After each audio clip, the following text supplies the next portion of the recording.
Well, Annette Edmondson, thank you so much for joining me on the podcast. I'm really excited about our chat. Actually, the first thing I wanted to talk about, which is kind of, I guess, a bit of a downer, which is the fact that the Olympics got postponed. And how are you dealing with it? What is life like been for you in lockdown, and how has it kind of changed what you're doing? Has it changed the way you train and your life in general? Yeah, I think it was a pretty big, bit of news to take at the start. Um, I guess the Olympics has been locked in for, well, every Olympic cycle has been locked in for years and years and years, and the only time it's ever been postponed or cancelled was to do with a world war. So it wasn't even a possibility in our brains that it could possibly, like it could be deferred. So if you asked us 4 or 5 months ago, you would have laughed at that type of response. So for us to you plan out, as an athlete, you plan out your I guess your career and your year based on events and races and competitions and cycles, and so everything is very well planned. And so when you have something so big like this sitting there, and then for it to change, it's just something that we're not used to. And I guess athletes are used to adapting and changing, but this was completely different. And I think it's also had a major effect on me because I am at the end of my career. I've been around for a while, and I was kind of thinking that I would probably be done after this Olympic cycle. And I wasn't sure how to make a complete decision about it, but you do start to think about what next, and think about planning and going down different pathways. So that was also a major part of this kind of upheaval, was the fact that, hey, this is another 12 months potentially to be committing to this sport. And as an athlete, it's all about the one percenters and being the best you can. So it's not just another 12 months of just riding around. It's another 12 months of psyching up for a session, pushing your body to the limit, pushing when you don't want to push, and trying to get the most out of yourself. So it really did shake up the system quite a bit. So did you have, that's it really interesting that you talk about you being almost towards the end of your career. Like had you already started to think past, right, Tokyo's going to happen, then what am I going to do after that? You'd already had that on your radar. Yeah, I am 28, so I do know that I could, like, my body could physically take another cycle. But I think mentally I was starting to have had enough. And I think it was like I said before, it's to do with having to psych up for each day. And there were some really intense track sessions in the past 5 6 months that I had started to just kind of secretly say to myself, like, it's only 4 months to go, like, just keep going, like, pushing through, like, we're almost there, like. And so I don't think I didn't realize I was doing that until the post moment was announced. And I think that's when it really hit home. And I spoke to my coach post all of this, and he was kind of saying, like, it's good to not plan on retiring, because then you don't race in a different way, and you don't put that type of pressure on yourself when you're out there to be like, oh, this is my last one, I've got to write, like, because you don't want to try, and you don't want to change the way you do things. And so, but it was interesting to know that subconsciously I was starting to feel that way. And yeah, it's just little things like, if you think about the month of November, you're like, oh, well, November will be post game, so I'll probably be in a break, and I could be, if I'm going on holiday, I could be here. And so you do have this little plan in your head every time you talk about something post what you thought was the Olympics. And so, yeah, I guess that So changed things for me. where's your mind at with it now then? Like where do you kind of sit with it at the moment? Because I guess you haven't really, have you been given a date?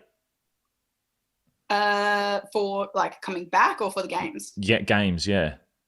Yeah, so they announced the dates like a little while ago, and it was pretty much almost bang on 1 year later.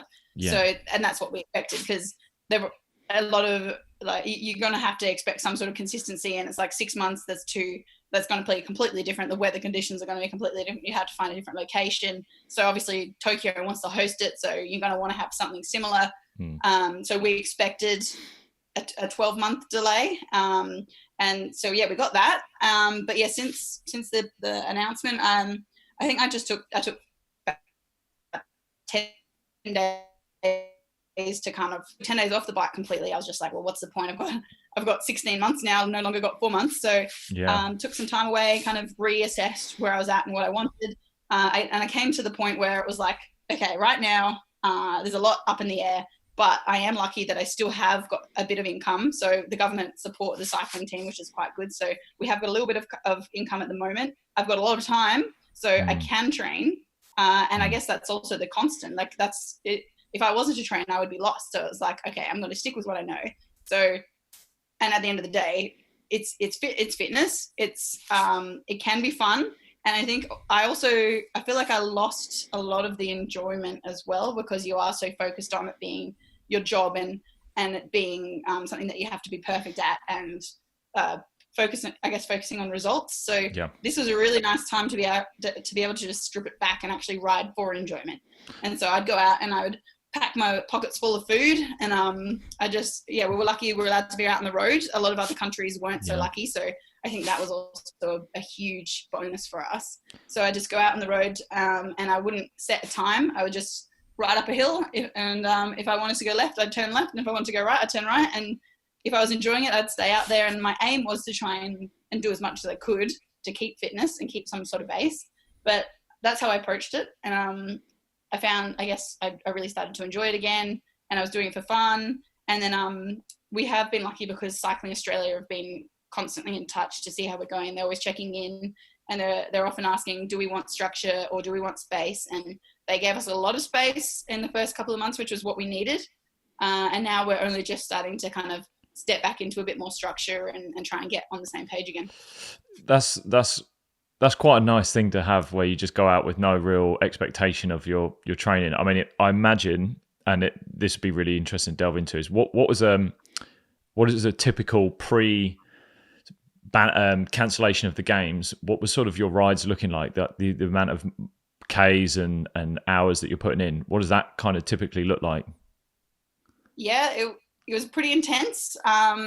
It totally depends on how far out from the games you are. But right now, we're supposed to be in America. Right now, we were supposed to leave a few weeks ago. And we're supposed to be doing an altitude block of pretty high intensity. But an average week, we would probably average 3.5 hours of exercise a day. So whether that would be at the track or on the bike, so when I say track, I mean, we were talking about the indoor velodrome with the sloped banks, and I do track endurance sort of stuff. So it would be a 5-kilometer effort with my teammates. So there's 3 of us, well, 3 others. So 4 of us in the team pursuit. We take turns, and it's really aero on the back of the wheel. So you do as long as you can on the front, you swing up, you get back onto the back of the group, and then you can have a bit of time to recover because it's more aerodynamic. Yep. And then, it's just whoever can go, however fast you can go as a team over 4 kilometers. So so if we were at the track training, we'd do, I don't know, 3 or 4 5-kilometer efforts, 3 or 4 3-kilometer efforts, kind of around that sort of area. And then you come and sit down in the middle, 20 minutes off recovery, and then you go again. Whereas if we're on the road, you could be out there for 4.5, 5 hours just riding around the hills.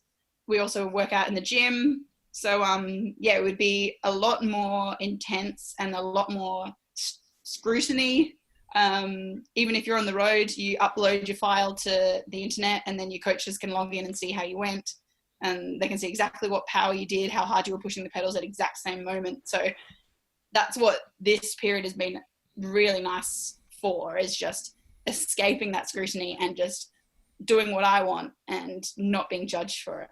When do you reckon that will switch over again? So when is there a kind of a timeline of, because 4-year cycles for Olympic Games is crazy, but within that 4-year cycle, there's obviously like World Champs, there's Commonwealths, there's all other things. So I guess, how do you mix between, you've got this big goal of the Olympics, which is kind of a big pinnacle, and then how do you spread out your, I guess you'd call them micro goals, but they are big events like the World Championships and the Commonwealth. Like, how are you spreading out that build up towards the games with those events? How does your training look there? Like, are you picking is it all based towards the Olympics and then the World Champs are along the way, and sort of you just jump into those events, or is it, no, we'll build for the Commonwealth and then we'll just build and build and build? How does it work for you in that way? Yeah, I think that's where it's quite difficult, because that's what we would normally have. So you have, like, we're so used to having these these major goals, these medium goals, and these minor goals, and they're all stepping stones and there's something to work towards. So right now that we don't actually have a lot of that, because we haven't got dates yet, and it's kind of all up in the air. So in between cycles, you would have, so our number one is the Olympics. So that's every 4, as you say. Then the step back from that, we have the Commonwealth, which is every 2 years, and then we have the World Championships every year. And so, and then to qualify for the World Championships, you have to go to the World Cups to get points to go to the Worlds, and then once from the Worlds, you get points to go to the Commonwealth or to the Olympics.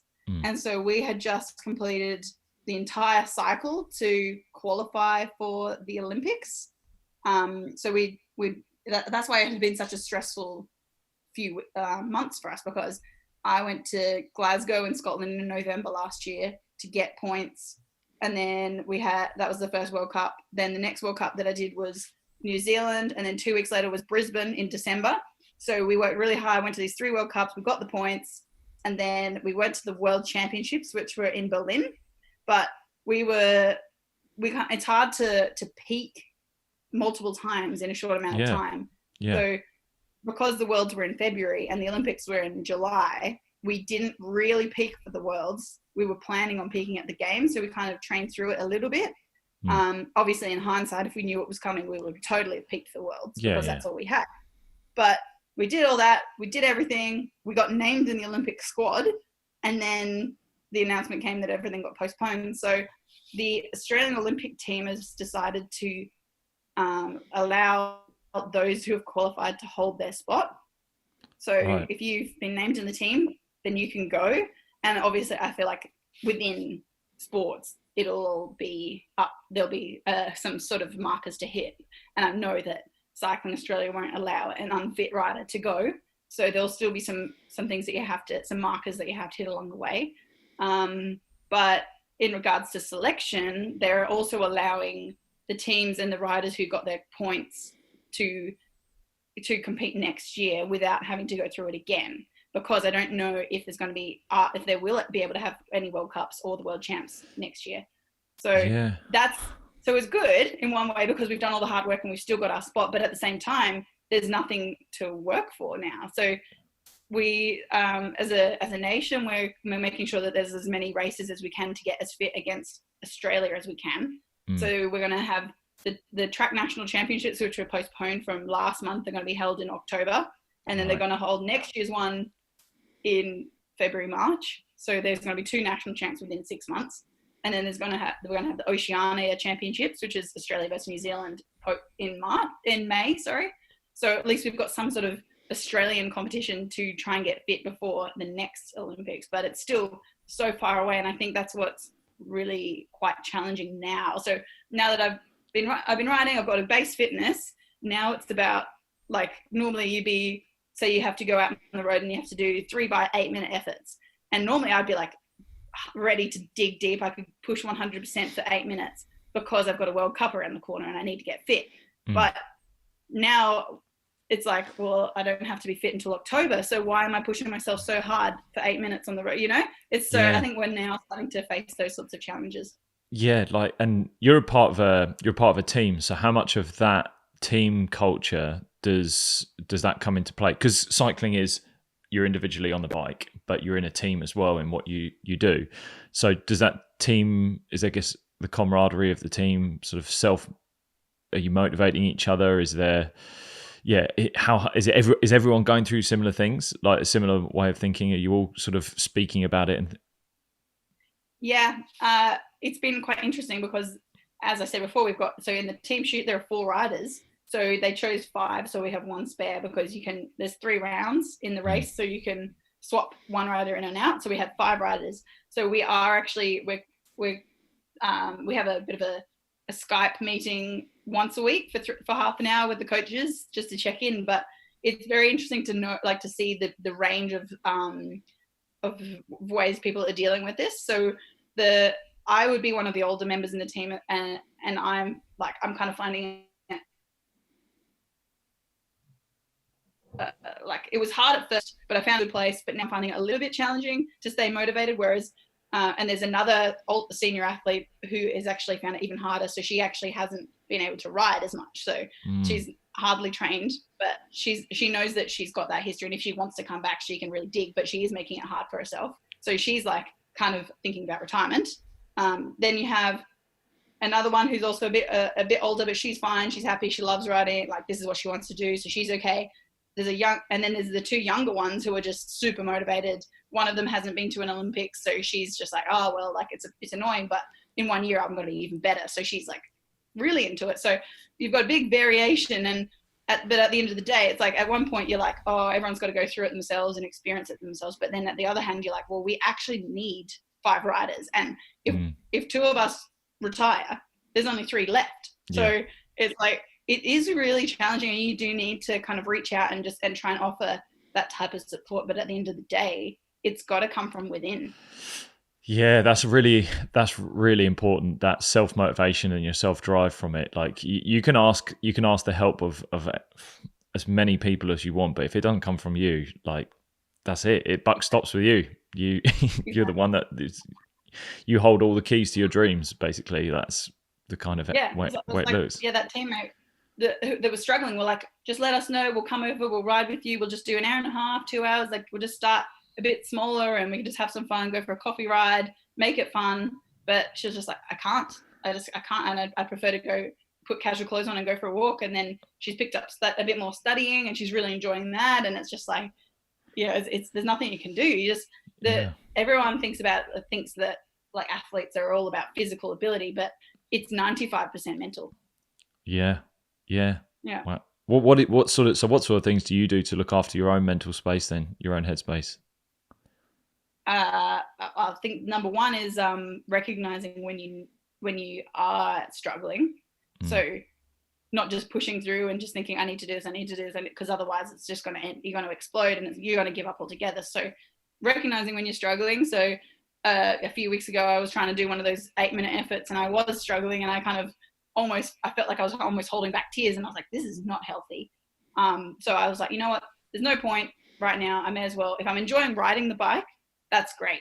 Just keep doing that right now, because we don't need to be in the form of our lives right now. We just need to have fitness. So I kind of pulled out of those efforts, and I told the coach how I was feeling, and he was like, you know what? It's okay. Like, just get through. You're enjoying riding, so just keep trying to do the hours. And then, so I don't know, I think speaking to your support team, working out what it is you need to give you that drive and give you that spark, and whether that be some short-term goals again, or trying to keep training fun, or like there's a whole range of things that you can do to try and keep that spark. But I do know that there will be a point where I'm going to have to really knuckle down, and when I guess it comes down to what you really want from it. So do you want to go, like, if this, like, it's the Olympic Games that are right here sort of thing. And it's like, I think I was chatting to one of my teammates about it, and I was kind of saying, like, if they were to cancel this games altogether and we didn't get that chance to go for those medals, how would I feel?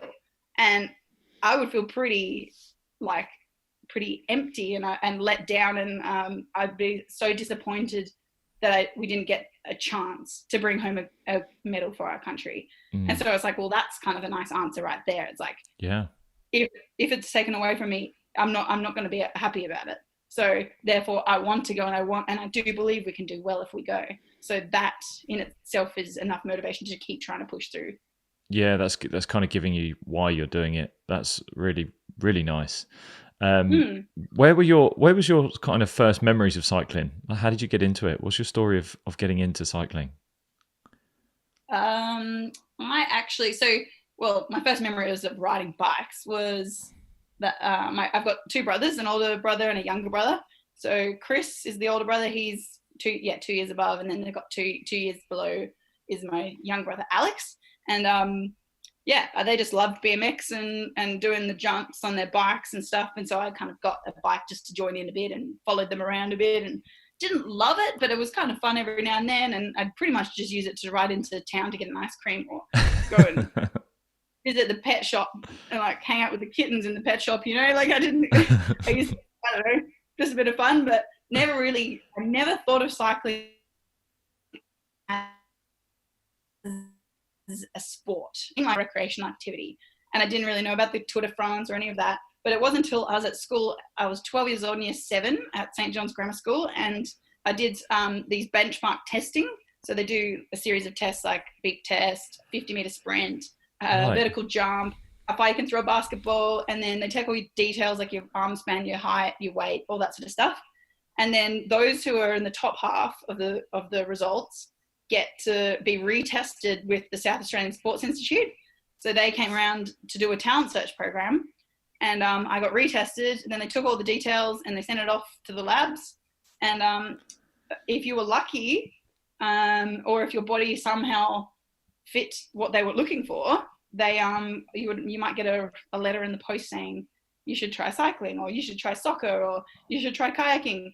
So then luckily I got a letter in the post, but unfortunately it didn't have soccer on it, which I was really hoping for. Oh, really? Yeah, but I came back with cycling, and so I was like, well, what the hell is, like, what is this? Like, I don't even know what this is. This isn't, like, I was such a sporty girl, like I'd never thought of that. Like, yeah, anyway. Got that, and 5 other kids from my school got cycling as well. So we all jumped in a big kind of carpool together. All the parents got together, and we headed off 45 minutes down from the Adelaide Hills down into Jeps Cross in the outskirts of Adelaide, and checked out the velodrome. And we had like 4 or 5 sessions to kind of come and try and see what you think. And it was really different. I wasn't too sold, but I just thought I was sporty, and I was like, well, why not? Like, it's kind of different, it's fun. And so I decided to commit to the year-long talent search program. And then what was funny was by the end of the year, all the other kids from my school were like, nah, we're not going to keep going. Whereas I was the only one who ended up continuing, even though they kind of convinced me to stay around at the start. And then, that was me involved in cycling. Is that talent identification program, even in England, we heard about it, like how Australia was doing it. And I think I even read a book, I think it was the Talent Lab, and it spoke about how Australia had originally done that. They brought in that process, and I remember hearing about it and going, this is crazy. Like, these people come into your school, they measure you up, you do jumps, you do all these, I think, like you said, throw a basketball, and then that's your talent identification. They give you a list of sports you play. There was nothing like that going on in England. Like, they didn't do that at that time. And I remember hearing about it going, wow, that's insane. Like, I'd have loved someone to come to my school and tested us and tell us, and you're an actual product of that whole program working. I would certainly not be here riding my bike if it wasn't for them. 100% not. Like, that's. I didn't even think of cycling as a sport. No. Yeah. So then, because you mentioned your brother Alex cycles as well, but he also went to the Olympic Games, and you ended up going together. Yes. So when you were growing up, like, you both just started getting involved in the similar events and training together. Was it sort of like a family thing that you both did as 2 siblings? Well, yeah, so I started cycling, kind of, Alex got interested in it, he kind of started, but then he actually also came through the talent search program and got chosen for cycling too. Amazing. So all of a sudden, there were 2 kids, and what was interesting was my older brother got chosen for canoe kayak. Right. But my older brother he's not quite as competitive, shall we say. So he's very naturally talented, but he was just kind of like, I don't really want to do that. Same with javelin. He was like incredible at throwing, and so my mum's like, you need to try javelin, you need to try it. And so then he went down and did it's called the Para Games, and she's like, you have to commit to this javelin throwing, and if you do, we'll give you a phone. And so then he was like, yeah, sure, okay, I'll do javelin. And so committed. 1 month of it, wins the Para Games, which was a state comp, like a bit of an Adelaide comp, and then gets his phone and quits. So it was all for a phone. Yeah, I know. It's just so funny, just the different types. So there's Chris, and then there was Alex and I, and so we were just so competitive as kids, and so that's why I feel like he was like, yeah, well, if Nettie's doing it, I'm doing it. And I was like, no, like, this is my chance to be like doing something special. And it's like, now I have to share the front seat again with you going here and there. And anyway, I can still remember vividly, like, I'm like, no, I used to get to be in the front all the way to the track with my dad, and now I have to share. Like, oh, anyway. I can seriously relate to that. little bit of family. Yeah. And then I don't know. Yeah, we just kind of started going through the ranks. Under 30, under 15s, then went into the under 17s, and yeah, we didn't really train together so much. If like we would often ride to a place together. So if we had to do a bunch ride with South Australian Sports Institute, then we'd often ride to the chop off, and then we'd kind of disappear and ride off with our friends. And I feel like cycling is very specific. So he suddenly got to a point where he had to actually train harder. And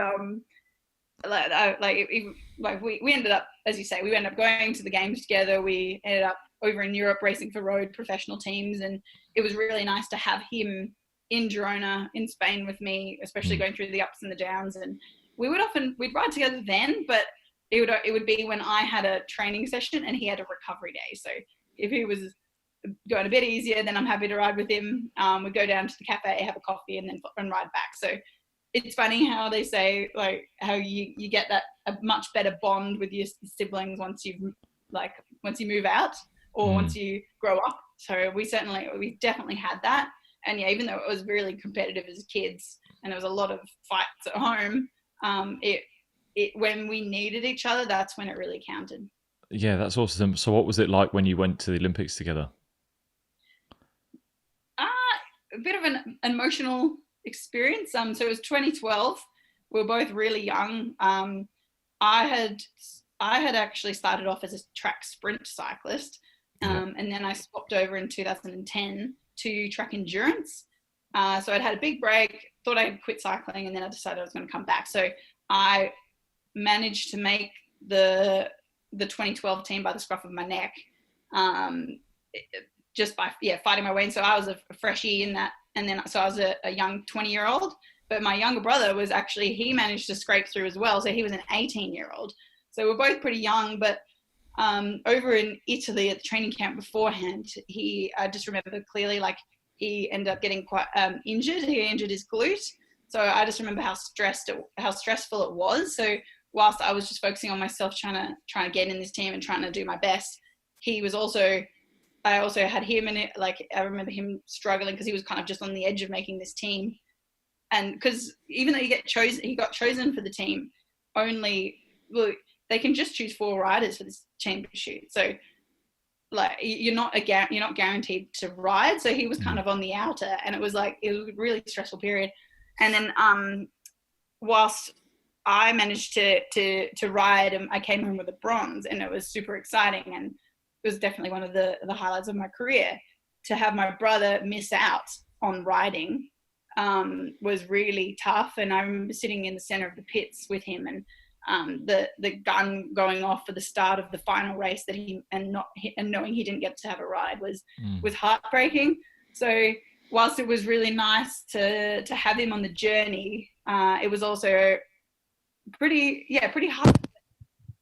In hindsight, it was all part of this. It was all meant to be, sort of thing. Like that could have gone either way. Like I remember he could have either been so disappointed and quit the track, or like taken and been like, you know what, I'm going to be in this team. And he got invaluable experience from being at that Olympic Games and going through the pressure and seeing the crowds and hearing the atmosphere. And so he took it all on board as motivation and trained really hard. And the next year he ended up being world champion. So it was it was an interesting experience, but it was just so nice to be able to be there for each other, especially through those stressful periods, because I think the Olympics is something else, and everybody can warn you about it and tell you it's just another race, but it's pretty high stress. And even just this build up till now, and knowing how stressed and how nice it is to not be in that run up, as well as obviously it's disappointing to lose it, but to be able to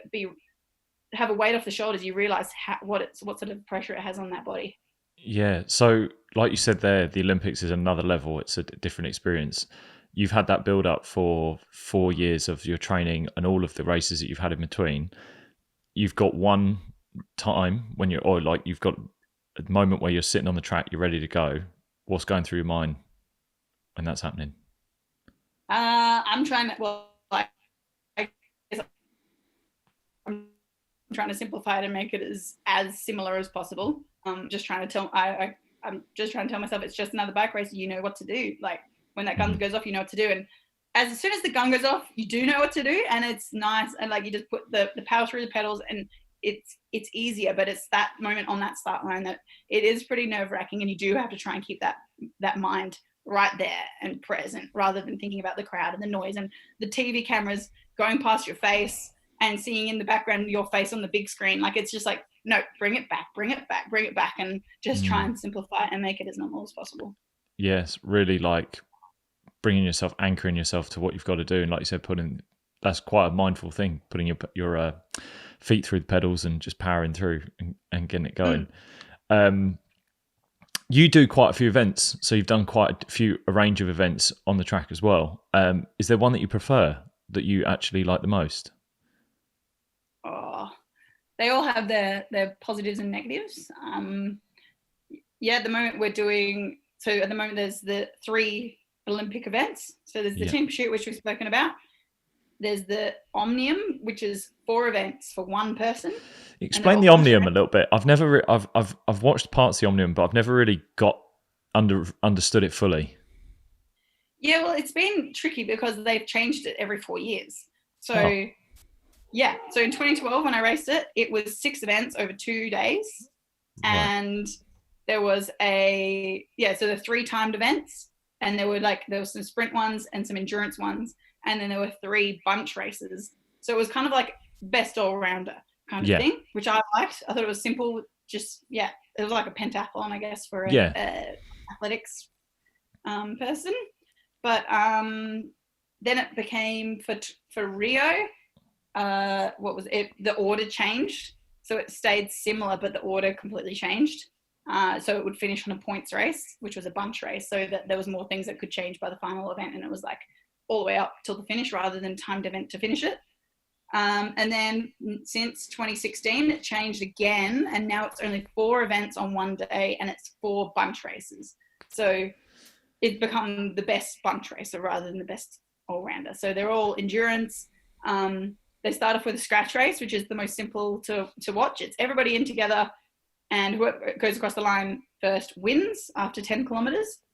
If you take a lap on the field, then you're 1 lap up, so you could, you'll win if everyone else stays together. The second event is the tempo race, which is the most confusing, I think, for some.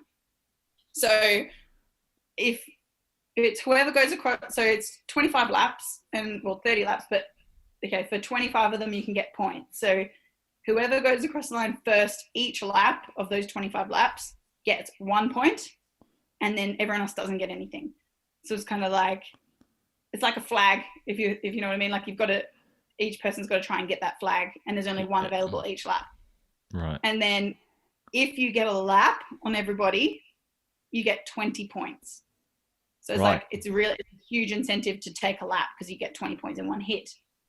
Otherwise you might sprint somebody, come second, and you get 0, and then you sprint somebody else, come second, you get 0, you sprint somebody. So you better, if you're going to go for a point, you have to win it, because otherwise you'll end up with 0, and then you'll be so far down. So it's an accumulation of points. So sometimes you might win the race on 3 points. Other times you might take a lap and win it on 7 points. Right. Wow. So that's the tempo race. Then the third race is an elimination. So every 2 laps, the last person who goes across the line is out. Yeah. Okay. So it's really fun, but it's quite scary, because it's like, obviously there's only a limited amount of space on the track. So people try and squeeze through gaps and get handlebars caught and crash, and there's a lot of crashes. But it gets quite hard, because it's like, it almost feels like you're going faster and faster, because you've got more and more people trying to come from behind to take it out. But anyway, it's quite an exciting one. I think I prefer to race it than watch it. It's really scary watching it. Right. Yeah. You're like, oh my God, move. Because sometimes you can't see people, or you get boxed in and you can't get out. Yeah. And then the fourth race is this points race. So that's 80 laps, which is 20 kilometers. And every 10 laps, there's a sprint. And then the first 4 across the line get points. So it goes like 5, 3, 2, 1 every 10 laps. And then the so if you've in races you get a certain number of points based on how well you go, you take all those points into the points race, and then every point you get in the points race helps boost up your number. So at least on the scoreboard for viewers, they can see who's winning throughout the points race, and like maybe some of the positions will change, but not much. How long does that go for, a points race? Like, what's the distance that you cover on that? So it's 20 kilometers, so 80 laps, so probably about 30 minutes. Wow. And then mixed with some sprinting in there as well. Like, that's some insane. So sprint every 10 laps. If you take a lap, that's another 20 points. So there's a lot of fireworks in that race. It's the last one, everyone's really tired. I had an old friend of mine, and he was on the podcast, Pete Mitchell. He was in Team GB on some of their Olympic program, and then went to paracycling as a pilot rider. And he talked to me for when we were growing up, because we were both from the same village and we trained together. And he was talking me through like the tactics and what goes on a track race, and like the actual. So it's insane, like the amount, like you were saying, in that scratch race when everything's going on and there's people everywhere. And you actually had a crash sort of end of last year, didn't you? What race was that in? And you broke your collarbone. Yeah. So that was in it was in the World Cup.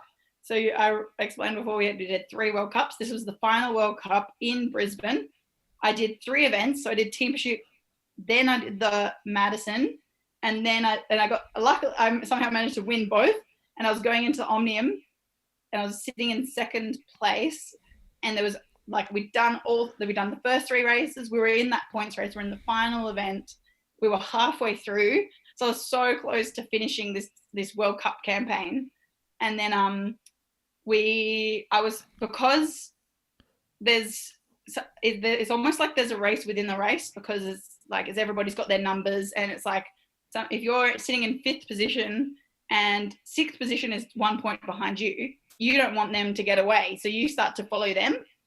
Or vice versa, they might follow you, or it's like a competition, because maybe there's 20 points gap to the next person, so therefore you're like, well, I want to be defensive now. I want to defend my 5th, because I don't think that I can get 20 points and get to 4th, if you know what I mean. Yeah. So there was a sprint in the points race, so it's probably halfway through. It's probably like 41 laps to go. There's a sprint, so the bell's going, and in a normal points race, if it wasn't an omnium, the person in front of you would probably commit to that sprint, and they'd be like, I'm just going to go and I'm going to try my best, and so they would stay down and they would try and go to the sprint. But because it was an omnium points race, I was behind a girl from Switzerland, and I was sitting in second, and in third place was the girl from Canada. So the girl from Canada was in front of the girl from Switzerland. So the Canadian was going to go for the sprint, and I was like, I need to race this girl because I don't want her to beat me. So I started to come around the Switzerland girl, who was a bit further down. But the Switzerland girl, she didn't need to go for the sprint in that race, because her competition were behind, and she was tired. She was losing the wheel, so the gap started to form in front of her. So she was like, I either stay here and the gap gets huge, or I swing up and go to the back and just save my legs and try and recover. Right. So I see the gap opening, and I'm like, oh, the Canadian's disappearing. So I try and step out to go around her with 1 lap to go, thinking that the Switzerland girl might stay there like a normal sprint. But because it's not a normal sprint, she swings up as I'm coming around, takes out my front wheel. So it's like, it wasn't her fault. She's allowed to do that, but it was just an unpredictable move. So therefore, I just couldn't. I tried to avoid it, and I kind of went with it because my weight was not in the right spot. I tried to hold it, but I got to the fence, and my weight and my wheel's still overlapping, and I couldn't get out of it. And I just my front wheel got taken out, and I just hit the deck so hard, and then just slid down the track and broke my collarbone. Oh yeah, and then did you end up with burns as well? I didn't really, to be honest. That were the least of my worries. But really? Yeah, now that I think about it, you do stick to the bed or whatever. But the problem was the collarbone. So yeah, I'd never broken a bone. So really, I've been a cyclist for 13 years, and that was my first major bone. Touch wood. But that was my and I think that was the hard thing is normally in a crash, you slide down, you get some burns which hurt, but you're fine. You jump up, your adrenaline's pumping, and you go out and go again. But this time I was just like on the ground and I was like, ow, ow, ow, ow, ow, ow. I'm like, something hurts, and I didn't know what it was. And I was like, it's like, they kept asking if it was my neck, because obviously neck and concussions are so important. But I was like, I don't think it's my neck, but it's like something in there. It's like not my shoulder, but it's like something in there. And I was like, it was the first time I've ever not been able to move after a crash. And so, yeah, so it was just a shame, because it's like, we've done so much. We finally got to the final race of the final event of the final race. And this happens with 40 laps to go. And I was like, but anyway, it is what it is. How did you deal with it after, like, because injuries suck for athletes anyway, like, and that being immobile and not being able to go out, like, how long was your recovery? So if you let it heal on its own, so the collarbone's a really weird one, that it's not actually that vital, and it can heal on its own. So it can take 6 weeks to heal by itself. But we had the World Championships in 8 weeks. So was it 8 weeks? Because we had January, February. Yeah, so it was 8 weeks. And so then they were, luckily, we're with the, we have pretty good connections with doctors and stuff at the old cycling team. So they got me into surgery the day after, got the surgery done, they put a plate in, and then it meant that I could be back on the bike within a week.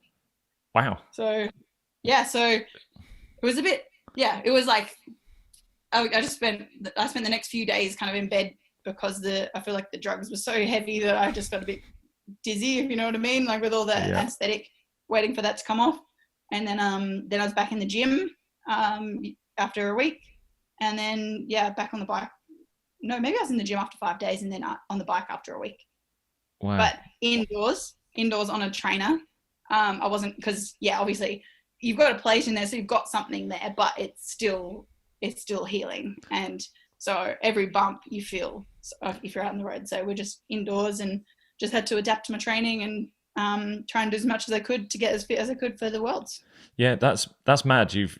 That was the first bone you've broken in however many years because you hear of cyclists getting, and you're on the road, like a lot of your training's on the road. It's not necessarily, I guess, the safest place to be when you're cycling.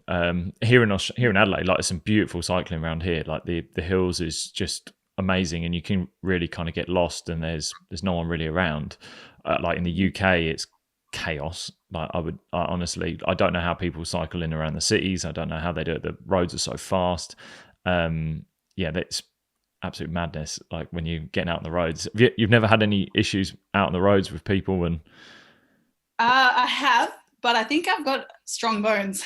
Yeah, because people view cyclists in the car. When I'm having cycled on the road, and when I'm driving, I'm like, no, you've got to give these cyclists a little bit of due respect. And I think some people view cyclists on the roads with too much of a negative light sometimes.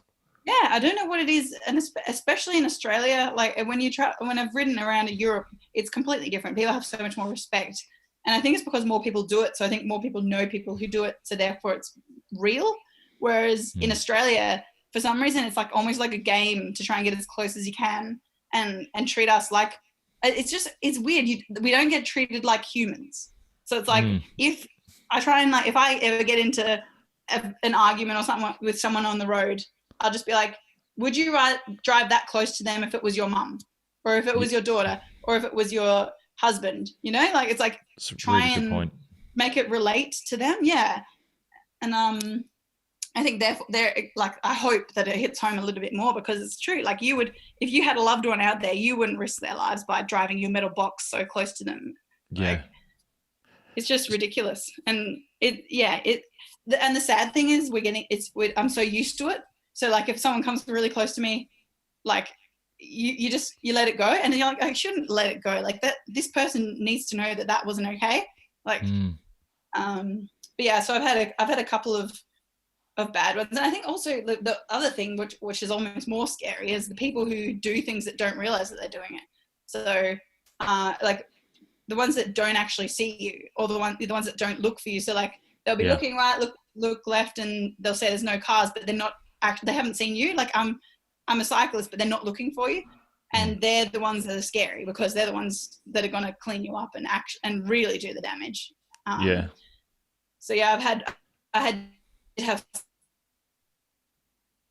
someone pull out in front of me up in the hills 10 minutes from home, and he just misjudged my pace. So he saw me, I made eye contact with him, I went to go in front, and then he just pulled out straight in front of me. I tried to change and go to the back, but it was too late, and I went straight into the side at 45k an hour, and dropped down like a sack of potatoes, dented his door, dented the roof, and dented the side panel, and I came off with bruises. So oh my God, like, because there'll be a few people that will be listening to this that'll be cyclists. So, and I have no doubt there'll be people that are out on the roads. Is there anything that you advise as a professional cyclist when you're out on the roads of how to stay away from danger, or like just something to be aware of? Yeah, I just think to know that if it's you versus the car, you're the one that's going to come off worse. Like, so you need to ride defensively, and you need to ride like you haven't been seen. So right. If you're unsure, you give them the benefit, you don't take the risk. And also wearing bright clothing or having lights on. And I always have my lights charged on my bike, ready to go. Even if you leave and it's sunshine, blue sky and sunshine, have them with you, because you never know, maybe it's going to get dark as you're going up it through the hills, or maybe the clouds are going to come over and it's going to be a little bit hard to see, or maybe it's going to be 5 p.m. and the sun's going to be in someone's eyes, and just having that one little blinking light might be what saves your life.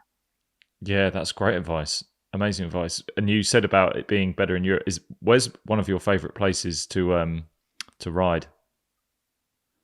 I'd have to say the Costa Brava, so the coast of Spain, up north near Barcelona, and it's like really winding along the coast with these incredible views. But not only is it winding, but it goes up and down as you go along the cliff, and you could just look down and see these tiny little coves that you can only reach by boat, and it's just crystal clear water, white sand. It's just incredible. I'd have to say. I'd have to go. I'd have to go somewhere. I'd have to go and do that. That sounds unreal.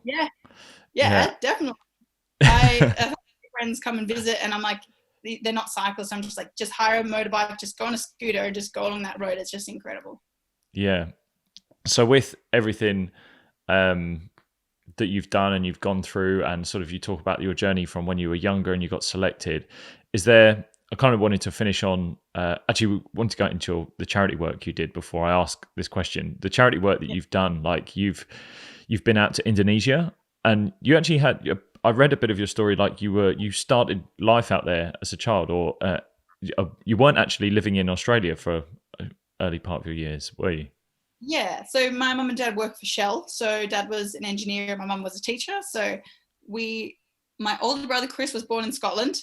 I was born in Australia, and then my little brother was born in Malaysia. And so we lived in Malaysia, then Oman, and then Holland for just until I think I was the age of 6. So it was my early years. My older brother was a little bit older, and then we moved to South Australia at that point. So what was the charity work that you've done where you've gone into it was Indonesia that you went out there and you visited?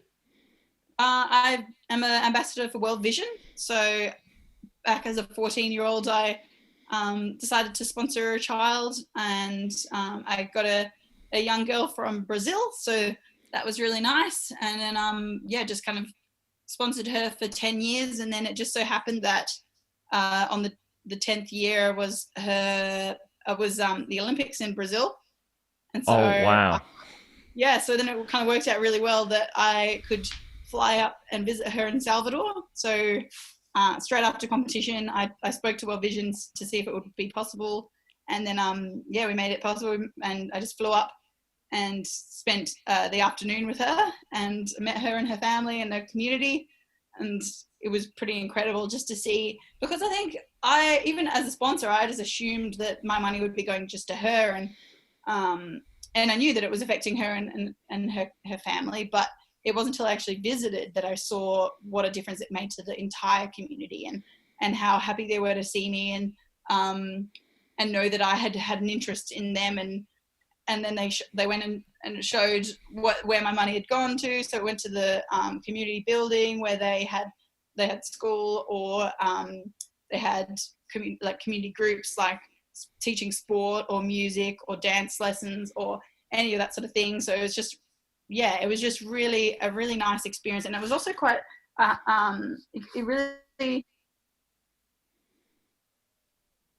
put things in perspective for me after competing in Rio, because things didn't quite go our way and we didn't get the exact results that we wanted. So we were a bit deflated. And I think as an athlete, when your entire world revolves around this one competition, and when you don't get what you want, it's kind of like you find yourself reevaluating everything and thinking like, and questioning your worth, not just as an athlete, but as a person. And it's just like, it's quite a little nasty trap to fall into. So to have this experience directly afterwards and go and visit these communities and see what a difference you can make by this small donation, it really did help me move forward and look at life in a different way.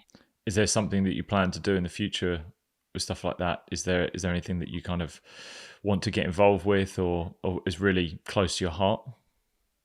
Well, yeah, like I'm still, so the World Vision finished their work in Brazil the following year. They felt like the community was on its own 2 feet, so they wanted to go and target a different area. So my sponsorship stopped with that child, and then and she hit her 18th birthday as well, which was nice timing. Wow. But then they worked on a spot in Indonesia, which is probably where you got your info from. Yeah. And so following the track world championships last year in Poland, I was able to go and visit Indonesia in my week off, and I went and visited my sponsor child there. So I'm still heavily involved with the community, or with the organisation, and I think it would be nice to kind of delve into a bit of that sort of stuff post cycling if I can. Yeah, that'd be really, really nice. I think you're right about, I'm a big advocate for people getting involved with community, using sport as something to inspire others, and you end up being, you're a role model in your local area, but if there's someone you can impact outside of this, I think if anything that COVID's shown, like how close we are as sort of human beings, I guess. Like we're everyone's in the same boat, and then it broadens your horizons for thinking probably outside of your own little inner sanctum. It's really nice. Just before we finish, what would be the like I said, your whole journey from being selected in South Australia, going through that program, Talent ID, was there something that you feel was a big factor to getting you where you were? So, like, for example, in my own journey, I believe like my drive was one thing that brought me to being a professional. And what would be that thing and advice that you would give maybe a younger girl that was looking to get into cycling now and be kind of the next Annette Edmondson moving forward? Oh, it's a tricky one. I like your one with the drive, like just this passion for a journey or for achievement. And I think, well, passion, I just mentioned that briefly, like I think that is so important. And as a youngster, when I went into the sprint path, I almost gave away cycling because I stopped enjoying it. And so I had to reassess what it was that I wanted and how to find that enjoyment in what I did. So one thing would be to use the people around you. So get support if you need that support. And I was really lucky in that Tim Decker, who's now the head of the men's track endurance program at Cycling Australia, he was the South Australian Sports Institute coach, and he was the one that helped me make that transition to track endurance and really make that shift in my career, and helped set goals. So goal setting is huge, and I think that's something that I'm going to use right now, is to like reset those smaller goals. Like maybe be like, okay, I want to look for a 5-minute power PB or a 10-minute power PB, and have something closer to home until we do get those medium and those long-term goals back up and running. And just having those goals really does help you see where you've come from and see progress and keep you on track. But yeah, having self-drive, having goals, having a good support network and talking to them and using them when you need them. And then, having that passion. So it's been like I said, this process was quite challenging recently because I did lose a bit of that passion. It was all about results. Whereas now I'm really finding that motivation again because I am enjoying it and looking forward to getting on the bike each day. That's really nice. And actually something I think that's a great place to finish. Annette, this has been awesome. Like, thank you so much for your time. And I wish the next however many months until everything becomes maybe a little bit clearer and you start getting really into it. And hopefully the next Olympic Games is going to be a great one for you. Thank you. Fingers crossed. Lovely to Yeah. chat. Cheers.